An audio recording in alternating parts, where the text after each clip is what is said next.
वैसे जरूरी नहीं है, लेकिन फिर भी वीडियो को लाइक या फिर डिसलाइक जरूर कर दिया करें। मूवी के स्टार्ट में हमें बताया जाता है कि ये कहानी 140 साल पुरानी है, जहाँ पर एक किलर हुआ करता था। उस किलर का नाम बातोशाई था और किंग के कहने पर वो क्योटो के लिए जंग लड़ रहा होता है। और जंग के मैदान में उसके पावर और ये कि वो कितना कूल माइंड था, लोग इससे डरते थे। अब इसी लास्ट वॉर के बारे में हमें बताया जाता है और ये जंग ईयर 1998 में क्योटो के पहाड़ों में हो रही थी। इस जंग में बहुत सारे लोग मारे जा चुके थे। उन सब में काफी बहादुर तलवारबाज अपनी तलवारबाजी से दुश्मनों को हरा रहा था और ये तलवारबाज ही वो किलर था, यानी बातोशाई। फिर बातोशाई के लोग ये जंग जीत जाते हैं। तब ये लोग अपनी जीत का ऐलान करते हुए जीत की खुशी मना रहे होते हैं। फिर दुश्मनों के लोगों में से एक आदमी बातोशाई के पास आता है और वो बातोशाई को धमकी देकर वहाँ से चला जाता है। अब बातोशाई इन लड़ाइयों और किलिंग से तंग आ चुका था, इसीलिए वो अपनी तलवार को जमीन में लगाकर इस किलर की जिंदगी को कसम खा के हमेशा के लिए छोड़ देता है। दुश्मनों की डेड बॉडीज में से एक आदमी अभी भी जिंदा था और वो आदमी उठकर बातोशाई की तलवार के पास जाता है और उसकी तलवार को वो अपने हाथों में पकड़कर बातोशाई की पावर्स हासिल कर लेता है और वो अपना नाम बातोशाई रख कर नकली बातोशाई बन जाता है। इसके बाद हमें 10 साल बाद का सीन दिखाया जाता है, जहाँ पर हम एक आदमी को देखते हैं जो कि एक स्मगलर था। अब उस स्मगलर से मिलने कुछ लोग आते हैं। अब इन लोगों को उस स्मगलर के अफीम बनाने का तरीका पता होता है। अब क्योंकि वो स्मगलर चाहता था कि सिर्फ एक ही पर्सन को इस तरीके के बारे में मालूम हो, इसीलिए वो मेगुमी नाम की लड़की के अलावा सबको मार देता है। फिर कुछ पुलिस ऑफिसर्स उस जगह पर इन्वेस्टिगेशन कर रहे होते हैं जहां बातोशाई ने लोगों के मर्डर्स किए थे। यहाँ पर एक पुलिस ऑफिसर को पता चलता है कि जिसने भी ये सब मर्डर्स किए हैं वो नकली बातोशाई है। फिर हमें मेगुमी दिखाई जाती है जो कि स्मगलर के साथ रह रही थी और मौका मिलते ही वो वहाँ से भाग जाती है और पुलिस स्टेशन आ जाती है। जब स्मगलर को ये बात पता चलती है तो वो नकली बातोशाई को मेगुमी के पीछे लगा देता है। फिर वो नकली बातोशाई पुलिस स्टेशन जाकर सभी पुलिस ऑफिसर्स को मार देता है। अब यहाँ पर हम ये जान पाते हैं कि उस नकली बातोशाई के पास एक खास किस्म की पावर थी जिसकी मदद से वो किसी को भी हिप्नोटाइज कर सकता था। नकली बातोशाई सभी को मार कर मेगुमी को ढूंढ रहा होता है, लेकिन वो उसे कहीं पर भी नहीं मिलती। इसके बाद वो पुलिस स्टेशन से बाहर जाने लगता है कि तभी उसे वहाँ पर कारू नाम की एक औरत मिलती है। कारू बातोशाई को देखते ही पहचान लेती है। अब कारू के फादर का एक डोजो होता है। डोजो वो जगह होती है जहाँ पर तलवारबाजी या फिर जोडो सिखाए जाते हैं। अब कारू के फादर वहाँ बच्चों को खास किस्म की तलवारबाजी सिखाया करते थे। अब ये तलवारबाजी नकली बातोशाई को भी आती थी और वो इसका इस्तेमाल भी किया करता था लोगों को मारने के लिए। तो इसीलिए इस खास किस्म की तलवारबाजी का नाम पूरी सिटी में खराब हो रहा था और इसी वजह से कारू के फादर की भी डेथ हो गई थी। कारू अपनी लकड़ी की तलवार निकाल कर बातोशाई से लड़ने लगती है, लेकिन बातोशाई तो उससे काफी ज्यादा पावरफुल था, इसीलिए वो कारू को मारने ही वाला होता है। तो तभी कारू को बचाने के लिए वहाँ इस मूवी का हीरो जो कि मूवी का मेन कैरेक्टर भी है वो आ जाता है। उसका नाम केंशिन होता है। अब यहाँ केंशिन पर बातोशाई अपनी खास किस्म की पावर का यूज करने की कोशिश करता है, लेकिन उसका केंशिन पर जरा भी असर नहीं होता। तब इसीलिए बातोशाई को केंशिन का एक सीक्रेट पता चल जाता है। इसके बाद वहाँ पर कुछ पुलिस ऑफिसर्स आ जाते हैं। तब उन्हें देखकर बातोशाई वहाँ से भाग जाता है। इस सब के बाद कारू केंशिन को अपने डोजो ले जाती है। कारू बातोशाई से बदला लेना चाहती थी, लेकिन केंशिन उसे समझाता है ये कहते हुए कि बातोशाई तुमसे काफी ज्यादा पावरफुल है। तब ये कहकर केंशिन वहाँ से जाने ही लगता है कि तभी कुछ बुरे लोग डोजो पर कब्जा करने आ जाते हैं और वो बुरे लोग उस डोजो को डिस्ट्रॉय करने लगते हैं। कारू उन्हें रोकने की काफी कोशिश भी करती है, लेकिन वो ऐसा नहीं कर पाती और तभी बाहर से कोई अजीब आवाज सुनाई देती है और वो होती है केंशिन की आवाज, जो कि वहाँ पर डोजो और कारू को बचाने आया था। केंशिन अपनी तलवारबाजी से कुछ ही मिनटों में बुरे लोगों के ग्रुप को हरा देता है, लेकिन वो किसी को भी जान से नहीं मारता। इसके बाद पुलिस वहाँ पर भी आ जाती है। तब पुलिस उन बुरे लोगों को अरेस्ट करके ले जाती है। साथ साथ पुलिस केंशिन को भी अपने साथ ले जाती है। केंशिन जब जेल में बैठा होता है तो एक पुलिस ऑफिसर उसके पास आता है। अब इस पुलिस ऑफिसर को पता होता है कि असल में केंशिन ही असली बातोशाई है। उसी जेल में एक और लड़का भी था जो कि एक फाइटर था, जो उस पुलिस ऑफिसर और केंशिन की बातों को बड़े गौर से सुन रहा था। वो पुलिस ऑफिसर केंशिन को जेल से बाहर निकाल कर एक पॉलिटिशियन के पास ले जाता है और वो केंशिन को फिर से एक किलर बनने के लिए कहता है, जिसके लिए केंशिन इनकार कर देता है। तो वो पुलिस ऑफिसर केंशिन को तलवार से लड़ने के लिए कहता है।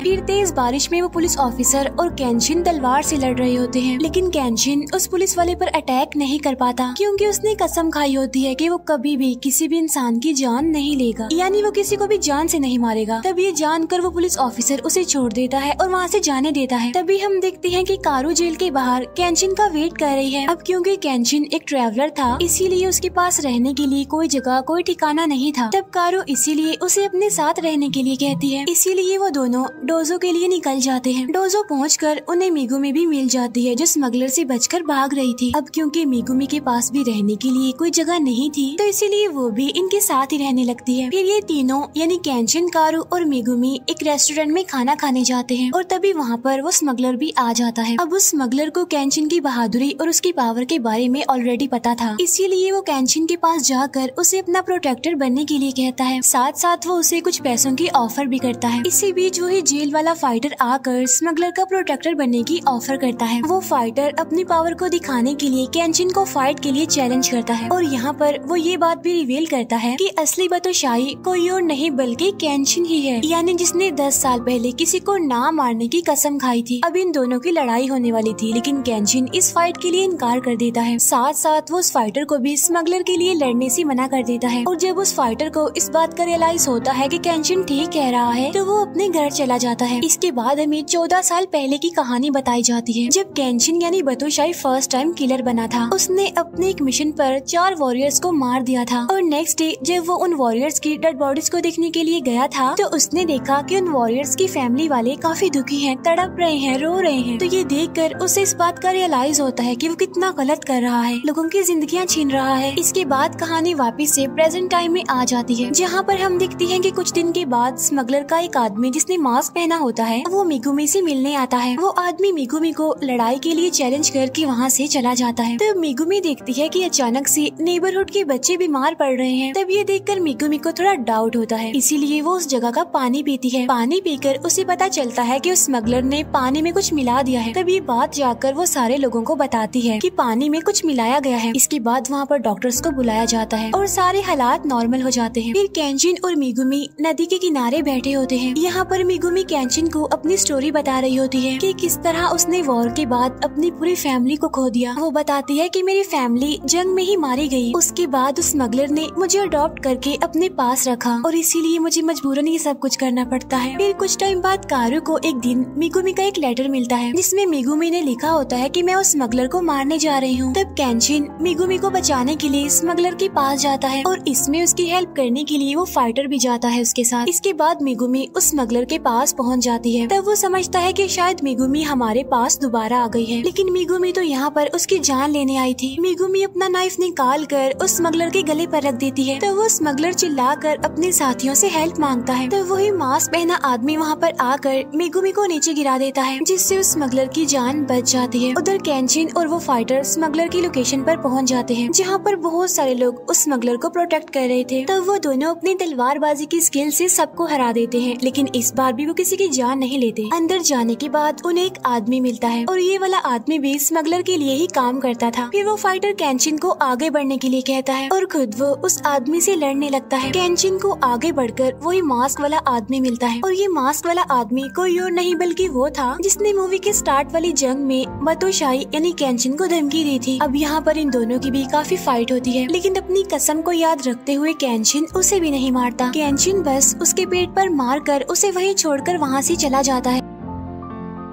अब वो मास्क वाला आदमी काफी इंजर्ड था, इसीलिए वो वहाँ से हिल भी नहीं पा रहा था। वो फाइटर भी दुश्मनों को हरा कर केंशिन के पास आ जाता है। फिर केंशिन और वो फाइटर स्मगलर के रूम तक पहुँच जाते हैं, लेकिन तभी स्मगलर अचानक से अपनी मशीन गन से उन पर गोलियां चलाने लगता है और ठीक उसी टाइम पर वहाँ पर वो पुलिस ऑफिसर भी आ जाता है जो सही मायनों में केंशिन की हेल्प करना चाहता था। फिर केंशिन और वो फाइटर स्मगलर को डिस्ट्रैक्ट करते हैं और इसी टाइम वो पुलिस वाला उस स्मगलर को पकड़ लेता है। फिर केंशिन ऊपर जाता है जहाँ पर उसे मेगुमी मिलती है। अब यहाँ पर मेगुमी केंशिन को बताती है कि कारू की जान खतरे में है और ये खतरा कोई और नहीं बल्कि बादशाही है। तब केंशिन बगैर अपना टाइम जाया किए कारू को बचाने के लिए चला जाता है। वहाँ जाकर वो देखता है कि बादशाही कारू को मार रहा है। तब केंशिन अपनी तलवार निकाल कर बादशाही पर अटैक कर देता है। अब यहाँ पर उन दोनों की जबरदस्त फाइट होती है, लेकिन जाहिर सी बात है केंशिन अपनी कसम की वजह से उसे नहीं मारता जान से, लेकिन बादशाही अपनी खास किस्म की पावर से कारू पर अटैक करता है जिसकी वजह से कारू मरने वाली हो जाती है। तब कारू को बचाने बचाने के लिए केंशिन को एक मुश्किल फैसला करना पड़ता है। उसे अपनी कसम तोड़नी होगी बातोशाई को मारकर। अब केंशिन अपनी तलवारबाजी से बातोशाई का हाथ तोड़ देना चाहता था, क्योंकि कारू को बचाने के लिए उसे किसी भी सूरत बातोशाई को मारना ही होगा। तभी बात जहन में रख कर वो अपनी तलवार से बातोशाई को मारने ही वाला होता है कि तभी कारू जोर से चिल्लाने लगती है और वो केंशिन को रोक देती है। अब कारू के चिल्लाने की वजह से बातोशाई की पावर का उस पर असर नहीं होता। तब बातोशाई कहता है कि अभी ये खत्म नहीं हुआ, और ये कहकर वो अपनी ही तलवार अपने अंदर घुसाकर खुद को मार लेता है, यानी सुसाइड कर लेता है वो, क्योंकि उसे एहसान वाली जिंदगी नहीं चाहिए थी, वो भी केंशिन से। इसके बाद पुलिस स्मगलर और उसके साथियों को पकड़ लेती है। इसके बाद कारू नींद से जागती है और वो जागते ही केंशिन को हर जगह ढूंढने लगती है। फिर कुछ टाइम बाद केंशिन उसे मिल ही जाता है, जिसके हाथों में सब्जी से भरी एक टोकरी थी। वो सब्जी लेने बाजार गया था। तब कोरू उसे अपने घर में वेलकम करती है। तब ये देखकर केंशिन खुश हो जाता है। और अब मैं एक्सप्लेन कर रही हूँ इसके पार्ट 2 को। तो इस मूवी का स्टार्ट 1880 में योगो शहर से होता है, जहाँ पर एक आदमी शीशियों ने लोगों का जीना मुश्किल कर दिया था। वो हर गाँव में जाता था और कमजोर गरीब लोगों को मार देता था। इसीलिए एक दिन एक पुलिस ऑफिसर अपनी टीम के साथ शीशियों को पकड़ने के लिए निकलते हैं। लेकिन जब ये लोग वहाँ पर पहुँचते हैं तो पुलिस ऑफिसर के सभी साथियों को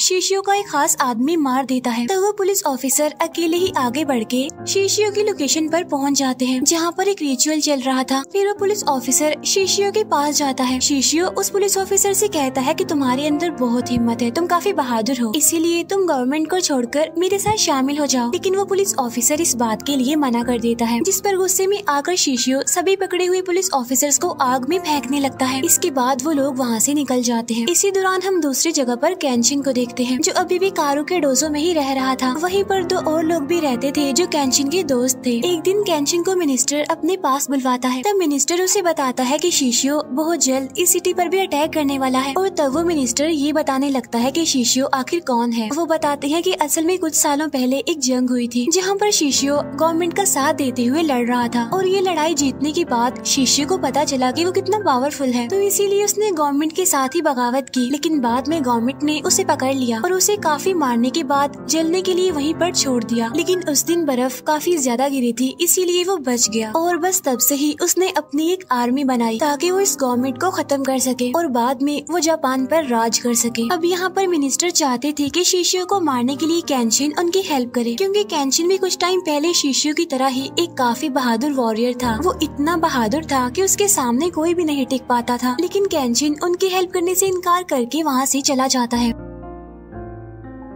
अब कुछ टाइम बाद मिनिस्टर अपने कैरेज में बैठकर कहीं पर जा रहे होते हैं, लेकिन तभी वहाँ पर शीशियों का एक खास आदमी आ जाता है। वो मिनिस्टर का पीछा करता है और कैरेज में घुसकर उन्हें बताता है कि अगर तुम केंशिन को लड़ने के लिए भेज रहे हो तो अपना टाइम वेस्ट कर रहे हो, क्योंकि हम तो जापान पर राज करके ही रहेंगे। और ये कहकर वो मिनिस्टर को वहीं पर मार देता है। इसी दौरान केंशिन को बार बार यही लग रहा था कि उसे लोगों की हेल्प करनी चाहिए, तो इसीलिए वो मिनिस्टर से मिलने के लिए निकल पड़ता है। लेकिन रास्ते में उन्हें मिनिस्टर का कैरेज और उनकी डेड बॉडी मिलती है, जिन्हें शीशियों के खास आदमी ने मार दिया था। और तभी वहाँ पर बहुत सारे लोग इकट्ठे हो जाते हैं और तभी शीशियों का वो खास आदमी वहाँ पर फिर से आ जाता है और वो केंशिन को धमकी देता है कि बहुत जल्द तुम हमारा शिकार बनने वाले हो। तब ये सुनकर केंशिन समझ जाता है कि सब कुछ शीशियों ने ही करवाया है, यानी मिनिस्टर को शीशियों ने ही मारा है। लेकिन फिर भी केंशिन मिनिस्टर के ऑफिस चला जाता है। इसके बाद कमांडर केंशिन को उन पुलिस ऑफिसर्स को दिखाता है जिसे कल रात शीशियों ने मारा था। उन मरे हुए पुलिस ऑफिसर्स की फैमिलीज को रोता हुआ देखकर केंशिन को काफी बुरा फील होता है। इसीलिए अब वो शीशियों को मारने का डिसीजन लेता है। इसीलिए वो उसके शहर कोटो जाने के लिए निकलता है। लेकिन घर पर जब कारू को इस बारे में पता चलता है तो वो केंशिन को रोकने की काफी कोशिश करती है, लेकिन केंशिन उसकी बात नहीं मानता और वो वहाँ से निकल जाता है। इसके बाद शीशियों का एक आदमी केंशिन के बारे में पूछता हुआ वहाँ पर आ जाता है और जब केंशिन उसे नहीं मिलता तो वो केंशिन के फ्रेंड्स को ही मारने लगता है। लेकिन मीगुमी वहाँ पर आकर उन्हें बचा लेती है। उधर दूसरी तरफ शीशियों को भी पता चल जाता है कि केंशिन ने उसे मारने का डिसीजन ले लिया है। इसी दौरान केंशिन एक जगह पर रुका हुआ था रात गुजारने के लिए, लेकिन तभी एक निंजा लड़की वहाँ पर आकर केंशिन की तलवार चुराकर भागने लगती है। लेकिन केंशिन को इस बारे में पता चल जाता है, तो इसीलिए वो उस निंजा लड़की से लड़कर अपनी तलवार वापस लेने लगता है। इनकी लड़ाई अभी चल ही रही थी कि तभी वहीं पर रहने वाला एक बच्चा वहाँ पर आता है। वो बच्चा रोते हुए उनसे हेल्प मांगता है कि प्लीज मेरे भाई को बचा लीजिए। तब केंशिन और वो निंजा लड़की उस बच्चे के साथ साथ जाते हैं, जहाँ पर उन्हें पता चलता है कि उस बच्चे का भाई एक पुलिस ऑफिसर था, जिसे शीशियों का वो खास आदमी काफी बुरे तरीके से मारकर चला गया था। तब वो दोनों उस बच्चे के भाई के पास आते हैं। तब उस बच्चे का भाई उन दोनों से उनके गांव को बचाने के लिए कहता है। इसके बाद वो फौरन ही मर जाता है। फिर उस बच्चे के गांव जाने के लिए ये लोग उसके साथ निकलते हैं। फिर सुबह होते ही जब ये लोग वहाँ पर पहुँचते हैं तो ये देखते हैं कि उस बच्चे के पेरेंट्स को तो पहले ही मार दिया गया है और उनकी डेड बॉडीज को एक ट्री से लटका दिया है। साथ साथ पूरे गाँव को भी काफी डिस्ट्रॉय कर दिया था। इतनी ही देर में वहाँ पर शिष्यों के लोग आ जाते हैं और वो लोग केंचिन पर अटैक कर देते हैं, जहाँ पर केंचिन उनका मुकाबला करता है और अपनी कसम को जहन में रखते हुए उन्हें जिंदा ही छोड़कर वहाँ से चला जाता है। अब यहाँ पर केंचिन उस निंजा लड़की और बच्चे को बाकी लोगों को जलाने के लिए कहता है, लेकिन तभी वहाँ पर गाँव के लोग आ जाते हैं और कहते हैं कि अगर इन लोगों को जला दिया तो शिष्यों और ज्यादा गुस्से में आ जाएगा और इनका थोड़ा बहुत बचा हुआ गाँव भी वो डिस्ट्रॉय कर देगा। लेकिन तभी वहाँ पर शिष्यों का वो खास आदमी आ जाता है और वो केंचिन को इतने सारे लोगों को अकेले ही मारने के लिए अप्रिशिएट करता है। तब ये सुनकर वो गांव वाले समझ जाते हैं कि केंचिन कोई और नहीं बल्कि वही किलर बातोशाही है, जो कि अभी काफी बहादुर वॉरियर बन गया है। फिर शिष्यों का वो खास आदमी केंचिन को कहता है कि तुम्हें शिष्यों ने बुलाया है और अगर तुम नहीं आए तो वो गाँव के सारे लोगों को मार देगा। तो इसीलिए केंचिन को जाना पड़ता है, जहाँ पर शिष्यों केंचिन को बताता है कि मैं नहीं चाहता कि कोई भी कमजोर लोग इस दुनिया में रहे और इसीलिए मैं सिर्फ कमजोर लोगों को ही तो मार रहा हूँ और इसके बाद मैं जापान पर कब्जा करके उसे एक पावरफुल कंट्री बनाऊंगा। लेकिन ये सुनते ही केंचिन उसे लड़ने के लिए चैलेंज करता है, लेकिन केंचिन की तलवार देखकर शिशियो अपने उस खास आदमी को उसके साथ लड़ने के लिए कहता है और खुद वो उसके शहर योगो के लिए निकल जाता है। अब यहाँ पर इन दोनों की काफी फाइट होती है, लेकिन इस लड़ाई में केंचिन की तलवार टूट जाती है। तब ये देखकर शिशियो का वो खास आदमी उसे वहीं पर छोड़कर खुद शिशियो के पास चला जाता है। फिर वापस गाँव आकर केंचिन देखता है कि गाँव के लोग उस बच्चे को शिशियो के लोगों को मारने के लिए मजबूर कर रहे हैं। तब वो बच्चा उनकी बात सुनकर उन लोगों को मारने ही वाला होता है कि तभी केंचिन वहाँ पर आकर उसे रोक लेता है। फिर शिशियो देखता है कि उनकी जो पावरफुल तलवार थी केंचिन ने उसका बुरा हाल कर दिया है, इसीलिए वो उस आदमी के पास पहुँच जाता है जो वेपन्स बनाया करता था, तलवारें बनाया करता था।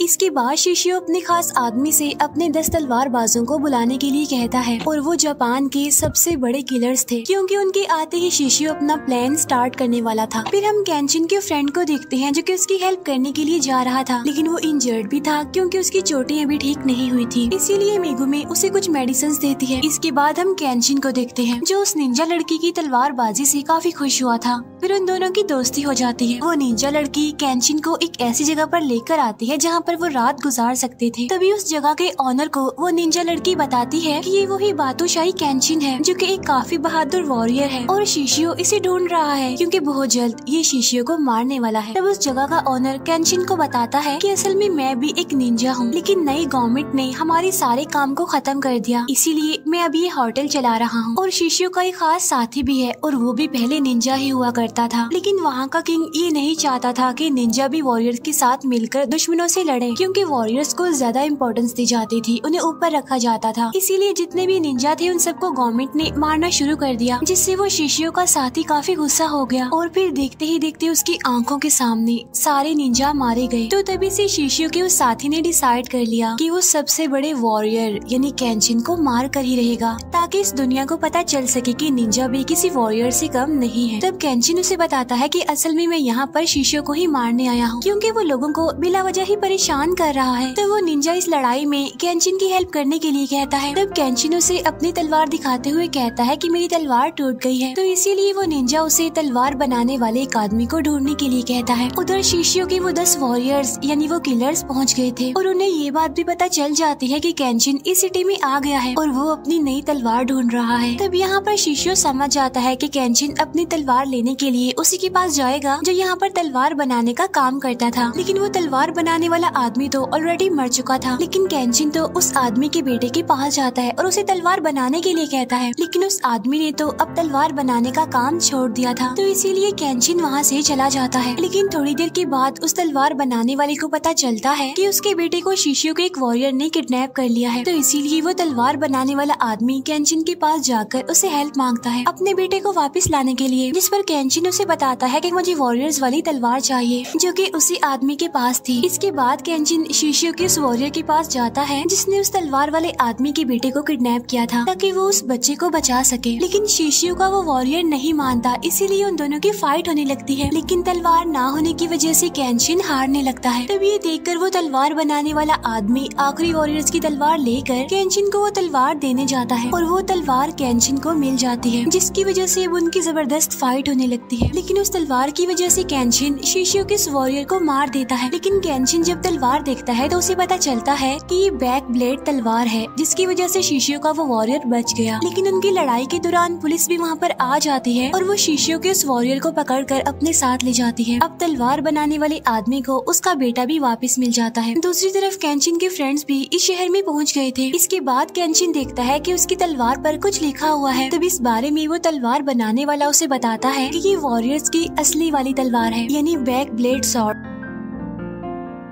इसके बाद शिशियो हमले की तैयारी करता है। तब ये बात पुलिस स्टेशन में रहने वाले शिशियो के उस वॉरियर तक पहुंच जाती है, इसीलिए वो पुलिस को बताता है कि कल ये पूरा शहर जल जाएगा। अब ये बात उस होटल के मालिक यानी निंजा को भी पता चल जाती है, इसीलिए वो पूरा शहर खाली करवाने लगता है। सारे पुलिस ऑफिसर्स, वॉरियर्स और निंजा इस फाइट के लिए तैयारी कर रहे होते हैं। तब कारू और केंजिन का फ्रेंड भी इस फाइट में लड़ने का फैसला करते हैं। उधर शिशियो अपने साथियों को कह रहा होता है कि इस पूरे शहर को जला दिया जाए। रात को अचानक से आसमान में फायर क्रैकर्स जलने लगते हैं और वही शिशियो के लोग उस पूरे शहर को जलाना शुरू कर देते हैं। ये देखकर पुलिस उन पर फायरिंग करने लगती है और वहाँ पर बिल्कुल एक जंग का मैदान बन जाता है। यहाँ पर केंजिन एक पुलिस ऑफिसर से मिलता है और वो दोनों बहादुरी से दुश्मनों के खिलाफ लड़ रहे होते हैं। इसके बाद निंजा अपने होटल में था, जहाँ पर शिशियो का एक आदमी भी आ जाता है और यहाँ पर उन दोनों की फाइट होने लगती है। इतनी ही देर में वहाँ पर वो निंजा लड़की भी आ जाती है, लेकिन वो देखती है कि शिशियो के आदमी ने निंजा को मार दिया है। उधर लड़ाई के मैदान में केंजिन दूर से शिशियो को देखता है और तब वो उसका पीछा करते हुए एक सुनसान जगह पर पहुंच जाता है, जहाँ पर शिशियो के ही भेस जैसे बहुत सारे लोग आ जाते हैं और वो सब केंजिन पर अटैक कर देते हैं। लेकिन केंजिन और उसके दोस्त इस लड़ाई में जीतने लगते हैं और वो आसानी से शिशियो और उसके लोगों को हरा देते हैं। लेकिन उस पुलिस ऑफिसर और केंजिन को कुछ तो गड़बड़ लगती है, क्योंकि उन्हें काफी आसानी से जीत मिली थी इसलिए। और अगर शिशियो वाकई शहर को जलाना चाहता है तो वो यहाँ पर अपने उन 10 वॉरियर्स को भी लाता, लेकिन ऐसा तो कुछ भी नहीं हुआ। यानी ये केंजिन को